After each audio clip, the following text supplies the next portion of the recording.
লোকবলের অভাবে নারায়ণগঞ্জের রূপগঞ্জ উপজেলায় স্বাস্থ্য ও পরিবার পরিকল্পনা সেবা পাওয়া যায় মাঝে মধ্যে। প্রয়োজনীয় স্বাস্থ্য সেবা পাচ্ছেন না প্রসূতি মা ও শিশুরা। ব্যাহত হচ্ছে টিকাদান কর্মসূচিও। খলিল সিকান্দারের তথ্য ও ছবিতে ডেস্ক রিপোর্ট। রূপগঞ্জ উপজেলার 2টি পৌরসভা, 7টি ইউনিয়নের স্থায়ী ও অস্থায়ী বাসিন্দা রয়েছে প্রায় 8 লাখ।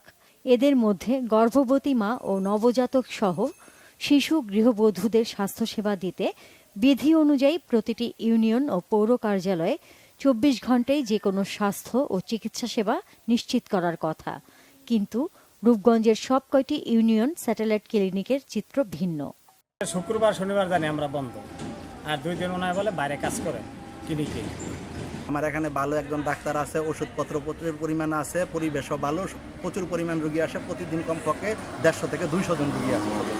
সরকারিভাবে বরাদ্দ আসে নাই, সেই কারণে আমি নিজস্ব কোনো অফিসে এখন পর্যন্ত বসতে পারিনি। পরিদর্শকদের ম্যানেজ করে কতিপয় অসাধু কর্মচারীর সহায়তায় ওষুধ ও নানা সরঞ্জাম সরিয়ে নেওয়ার অভিযোগ রয়েছে।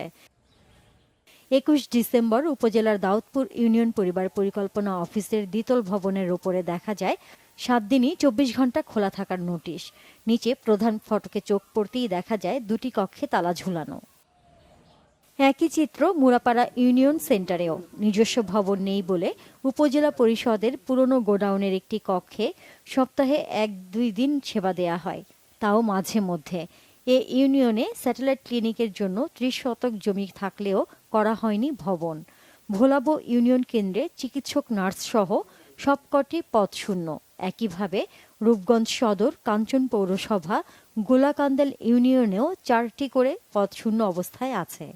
শূন্যপদ পূরণের জন্য আমরা চাহিদা বিভিন্ন সময় অধিদপ্তরে প্রেরণ করেছি এবং সেখান থেকে আমাদের ঊর্ধ্বতন কর্মকর্তা কর্তৃক আমরা জেনেছি যে শূন্যপদ অচিরেই পূরণ করা হবে। আমাদের প্রত্যেকটা সেন্টারেই থাকার কথা sub assistant committee medical officer, FWV, pharmacist, ambulance এবং আয়া, কিন্তু শূন্য পদের কারণে দেখা যাচ্ছে দীর্ঘদিন বিভিন্ন নিয়োগ বন্ধ।